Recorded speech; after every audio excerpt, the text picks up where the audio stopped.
penses, toi, de cette domination et à quel point ça peut impacter le cyclisme sur l'avenir? Y con la presencia del grande Moner, abbiamo visto organizzazioni con José Luis Martínez Almeida, el señor alcalde de Madrid, hace la entrega de ese trofeo exclusivo con todos los ganadores de la vuelta, con el perfil de la vuelta 2023. Hace pues ahí está el podio de la vuelta 2023. À tous les moments, que ce soit à l'époque de Coppi devant Lloyd, de Merckx, de Hino Fignon chez Renault, il y a eu des dominations aussi importantes. Si on prend le Tour 84 avec Fignon, on gagne 10 étapes sur 22 et on porte le maillot jaune pratiquement pendant tout le Tour. Donc les dominations, elles ont toujours eu lieu, elles auront toujours lieu. Il y a toujours un moment où vous aurez une équipe qui dominera. Mais c'est vrai dans tous les domaines. J'ai presque envie de dire même dans l'industrie ou ailleurs. Il y a toujours un moment où il y a quelqu'un qui est leader. Et aujourd'hui, c'est l'équipe Jumbo. Alors, bon, comme l'être humain est par nature quelqu'un qui n'aime pas ceux qui gagnent, surtout en France, n'aime pas ceux qui dominent, surtout en France, sans jamais se poser la question d'ailleurs pourquoi nous on ne domine pas non plus, ou on ne domine plus, parce que le cyclisme français a dominé le monde à l'époque de Bobet, Anquetil, Bernard Hinault, Fignon, Bernard Thévenet. Oui, le cyclisme français a été à un moment en haut de la pyramide. Felicidades a nuestros supercampeones en esta ceremonia protocolaria. Nos iremos preparando a continuación, también para en honor del ganador de la Vuelta 2023. Donc la vraie question à se poser, pourquoi les autres arrivent et pas nous? Et c'est ça la vraie question qu'il faut se poser, et pas tout remettre en cause, ou comme Jérôme Pinault, ne faire des moteurs dans tous les vélos, enfin surtout les vélos de la Jumbo. Il y a un moment, il faut rester les pieds sur terre, il faut regarder les choses et se remettre en cause, tout simplement. Ce sont ceux qui se remettent en cause qui sont capables de remettre en cause cette hégémonie.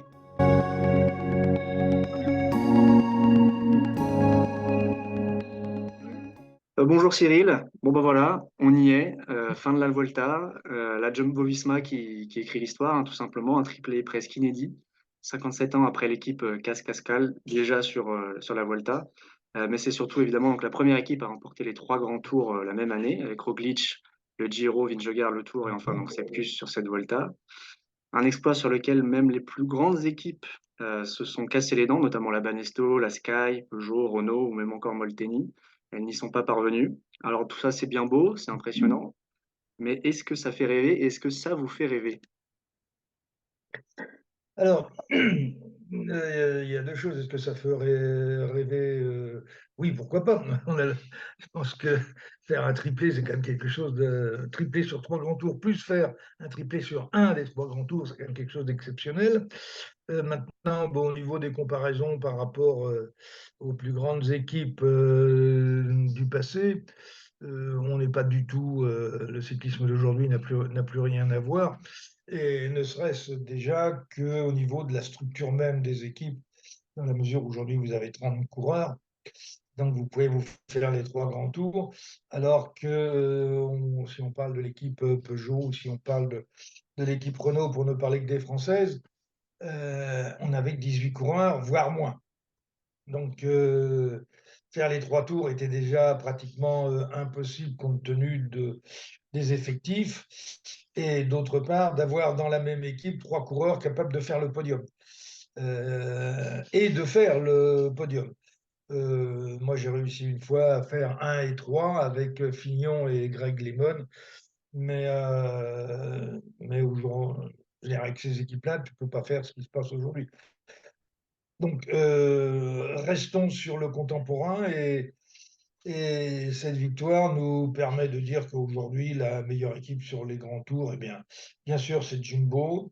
Ils ont aussi les meilleurs coureurs pour cela.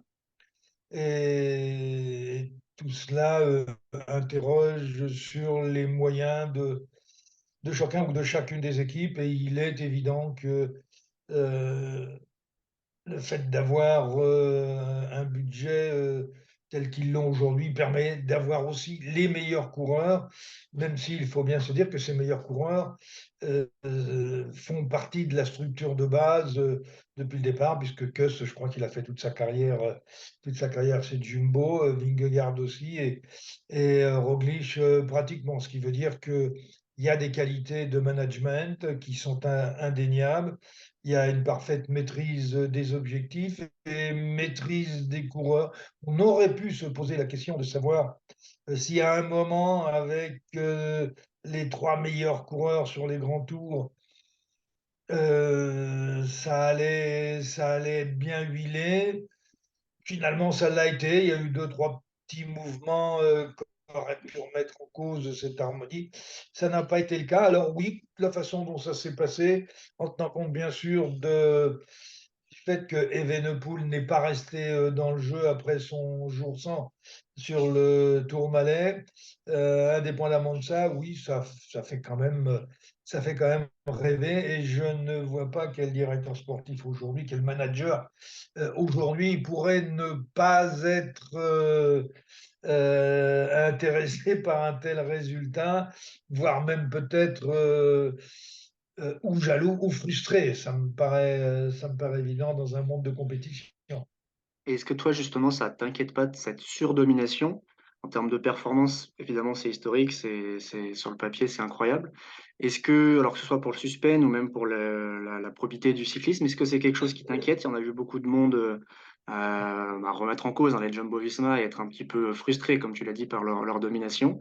Qu'est-ce que tu penses, toi, de cette domination et à quel point ça peut impacter le cyclisme sur l'avenir? Là, je trouve que à tous les moments, que ce soit à l'époque de Coppi devant Lloyd, de Merckx, de Hinault-Fignon chez Renault, il y a eu des dominations aussi importantes. Si on prend le Tour 84 avec Fignon, on gagne 10 étapes sur 22 et on porte le maillot jaune pratiquement pendant tout le tour.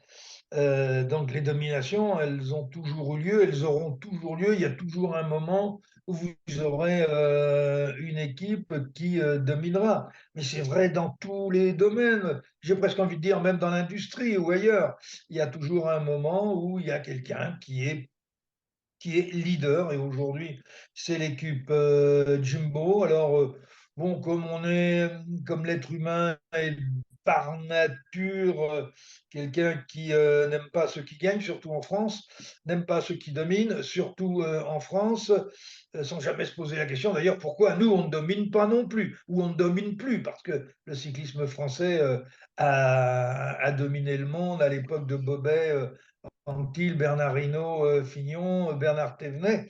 Oui, le cyclisme français a été un moment en haut de la pyramide. Donc la vraie question à se poser, pourquoi les autres arrivent et pas nous? Et c'est ça la vraie question qu'il faut se poser, et pas tout remettre en cause, ou comme Jérôme Pinault, ne faire des moteurs dans tous les, dans tous les vélos, enfin surtout les vélos de la Jumbo. Il y a un moment, il faut rester les pieds sur terre, il faut regarder les choses et se remettre en cause, tout simplement. Ce sont ceux qui se remettent en cause qui sont capables de remettre en cause cette hégémonie. Et du coup, toi, tu l'expliques comment cette domination? C'est quoi les faits concrets qui expliquent qu'ils mettent trois personnes au-dessus de tous les autres favoris de ce Tour d'Espagne? Alors, comme je l'ai dit tout de suite, c'est trois produits maison. C'est pas non plus par hasard. La qualité du management, ça commence par là d'abord, car avec la qualité du management, des hommes de qualité, vous allez aussi chercher les meilleurs budgets. Et quand vous avez les meilleurs budgets, c'est facile, enfin relativement facile, si vous avez une bonne équipe, comme je le disais, de management, qui a les pieds sur terre, qui analyse tout, et qui surtout font preuve de bon sens et d'intelligence, eh bien on arrive à avoir la meilleure équipe à un moment donné. Est-ce que ça durera dans le temps? Vous savez, même les Romains, qui ont dominé le monde, ont fini par être battus. Ça a été vrai pour les Grecs, ça a été vrai aussi pour Napoléon, y compris bien d'autres. Donc, euh, admirons cette belle équipe aujourd'hui et espérons, et pour être franco-français, espérons que les équipes françaises essaieront de se mettre au niveau, ne serait-ce que en termes d'organisation, de management, d'objectifs et de stratégie de course aussi.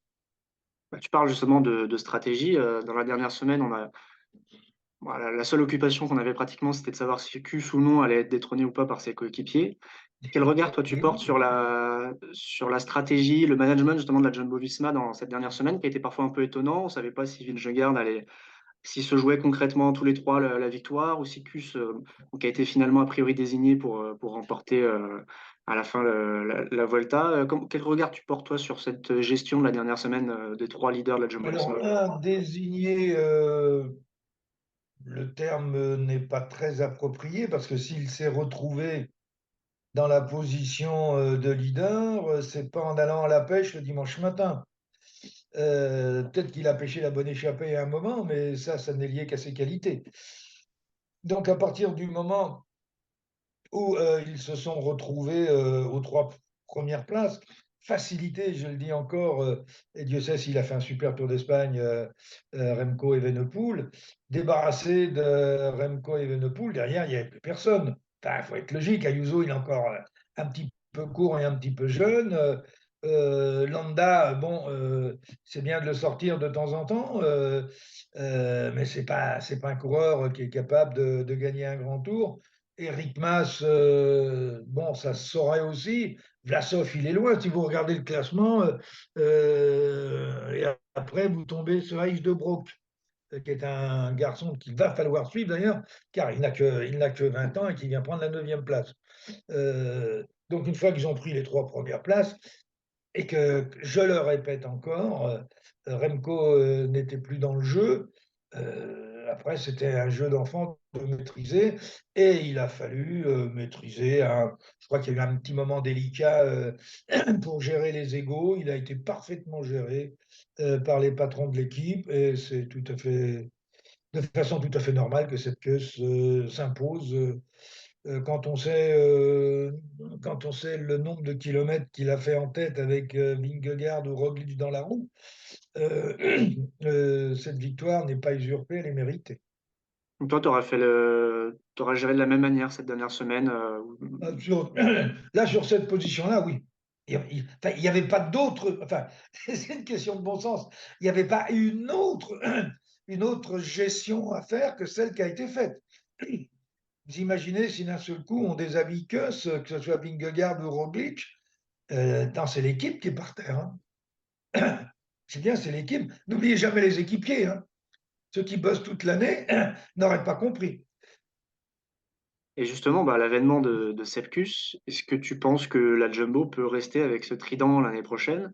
Roglic, on l'a senti un peu, des fois un peu frustré dans le final. On lui a mis Vingegaard dans les pattes. Sepkus qui prend le leader, même s'il est très certainement très heureux pour lui. Mais est-ce que tu Oui, penses que il faut gérer les égaux, hein, ça fait partie de la vie.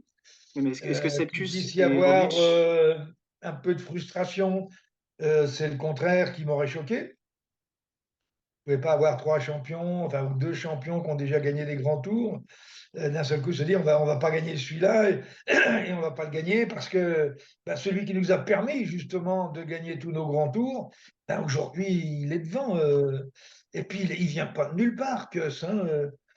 Si vous le mettez dans une équipe française, quel est le leader français qui pourrait le remettre en cause dans une équipe française? Lequel? Vous avez un nom à me sortir? Ça ne peut pas être Bardet, ça ne peut pas être Pinot, ça ne peut pas être Gaudu. Alors vous mettez qui derrière? Martin? Enfin, vous rigolez, quoi. Il n'y a pas un coureur français qui est du niveau de Kuss. et tu penses pas du coup que l'année prochaine, il pourra aller voler de ses propres ailes dans une autre équipe, où il va reprendre son rôle Il est bien là. Pourquoi voulez-vous qu'il aille voler l'année prochaine? C'est un peu tard, mais bon, rien ne dit qu'il ne peut pas avoir des propositions pour l'année prochaine. Mais si on vérifie bien, il est chez Jumbo fin 2024. Donc, on pourrait déjà racheter le contrat de la dernière année. plus un salaire qui va être un petit peu revalorisé par sa victoire. Donc un besoin d'indépendance, ça peut aussi exister, un besoin d'indépendance, hein. Mais est-ce que c'est dans sa nature? Est-ce que ça fait partie de sa personnalité alors qu'aujourd'hui, aujourd'hui, il a quel âge? Il a 29, il va avoir 30 ans. Moi, je ne suis pas certain que ça fasse partie de sa personnalité que de se mettre dans une situation de leader. Aujourd'hui, son parcours est quand même très riche. Il gagne très bien sa vie. Pourquoi se mettre en danger? Et du coup, toutes les suspicions qui peuvent encore. On a eu évidemment Nickel. le cas Pinot la semaine dernière, bah, de nombreux. Oh, mais Pinot, laissez-le tomber. Attends, ça va, quoi. Il faut Non, mais on arrêter. peut. Attendez, il a quand même de la chance que Jumbo sort pas le carnet de chèques et prenne un cabinet d'avocats, hein. Ah, je crois Il qu'on faudrait qu'il aille démontrer qu'il y a des vélos qui ont des moteurs, hein. Attends, on, faut on, arrêter. on en On était va pas pas loin, continuer mais. à faire le buzz. On va pas continuer à faire le buzz avec Jérôme Pinot, quoi. Non, non, mais même en dehors de ça, sur les suiveurs de cyclisme, il y a eu un. Oui, mais ça, c'est une maladie chez nous. Ça, c'est notre vrai cancer. Donc toi, t'es pas plus inquiet que ça pour la suite et pour l'année prochaine. Non, non, mais pourquoi voulez-vous que je sois inquiet? Mhm. Ok. Bah, si on reprend un peu juste ce Tour d'Espagne, au niveau des Français, toi, qu'est-ce que tu en as pensé? On a eu un très bon départ avec les jeunes de la Groupama, Bardet qui était à l'avant. Au final, on a une victoire d'étape un peu surprenante avec Soupe. Quel bilan t'en tires, toi, de la Bah, Vuelta c'est bien pour tricolore? Soup, c'est une belle récompense pour la carrière qu'il a faite. Il a l'ouverture ce jour-là, il ne l'a pas raté, donc c'est parfait. Il était habitué il y a quelques années, surtout à emmener à être poisson pilote. Là, ça s'ouvre, il prend deux, trois longueurs, et puis derrière, ben, c'est trop tard. Bravo pour lui. Pour les autres Français, ben, on a une belle course des deux Français, mais qui sont. Il y a encore un peu de chemin, voilà. Il y a encore un peu de chemin, mais ils ont fait de très très bonnes choses. Ils ont confirmé leur talent, bah, qui n'est pas celui de Ayuso, par exemple, ou de Heichdebrook, qui ont le même âge, puisque entre Ayuso et Lenny, il y a 8 ou 9 mois, enfin, il y a moins d'un an d'écart. Donc, on est encore en retrait par rapport à eux, mais ils font quand même partie de cette nouvelle génération qui va écrire l'histoire sur les 10 années qui viennent, 10 ou 15 années qui viennent. Et Romain Bardet qui déclare qu'il ne jouera plus du tout le général jusqu'à la fin de sa carrière. Un bon choix, selon toi? Oui, mais bon, je pense que dans sa tête, il y a longtemps qu'il l'a fait, ce choix, même si c'est toujours difficile de dire non, maintenant je suis plus dans le coup pour les grands rendez-vous sur sur les grands tours. Bardet a fait une belle carrière. Il a fait, je trouve, un très beau Tour d'Espagne avec ses moyens. Euh, voilà, donc maintenant, oui, il faut qu'il réfléchisse maintenant à quel type de programme il peut avoir. Est-ce qu'il doit continuer avec des gros objectifs sur les grands tours ou repositionner ses objectifs sur les quelques années qui lui restent à faire. Est-ce qu'il fera un an, 2 ans ou 3 ans de plus? Je n'en sais rien, mais il a montré toujours que, un, il était un coureur consciencieux, un, que c'était avec ses moyens qu'il se battait.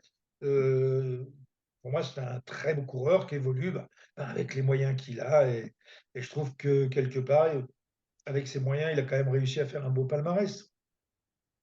C'est sûr. Et en parlant de coureurs français, on a la composition des championnats d'Europe qui vient de tomber, avec notamment Christophe Laporte et Arnaud Démare.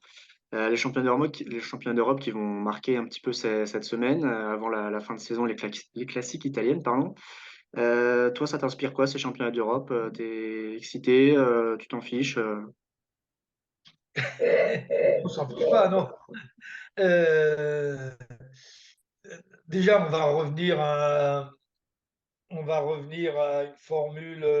à des formules qui sont un peu plus traditionnelles, puisqu'on a eu des championnats du monde qui étaient en fait des jeux mondiaux, mais pas, bien sûr, avec des titres de champion du monde, mais où toutes les disciplines étaient présentes, ou pratiquement toutes, plus plus au niveau des handicapés qui étaient présents et qui ont fait de belles prestations. Là, on revient sur un schéma normal. Le championnat d'Europe, oui, c'est intéressant. C'est intéressant parce que, d'abord, il y a un titre et il y a aussi un maillot. Je ne suis pas certain aujourd'hui qu'on ait, si on regarde la composition de l'équipe, qu'on ait une équipe capable de jouer par rapport à certains autres grands leaders des autres nations. Mais pourquoi pas sur une épreuve d'un jour, oui, on peut toujours jouer. Arnaud Démare aura-t-il retrouvé sa pointe de vitesse? On l'a vu troisième à Iceberg, mais bon, l'opposition était quand même relativement faible. Mais c'est toujours intéressant de participer au championnat d'Europe, de le faire consciencieusement. C'est quand même, j'ai presque envie de dire, pour les championnats du monde, c'est un très beau laboratoire. Et les classiques de fin de saison jusqu'au Tour de Lombardie, est-ce que tu as des attentes, tu as des pronostics, même si on est encore au tout début, hein, mais ça va arriver très vite. Qu'est-ce que ça t'inspire, toi, cette fin d'année 2023? Euh, je pense on va retrouver les mêmes qu'on a retrouvés sur les grands tours ou sur les grandes classiques. Côté français, je, j'ai du mal à imaginer qu'on va aller gagner le Tour de Lombardie. On peut en apothéose avec Et, Pinot, peut-être? euh, oui, poser la question si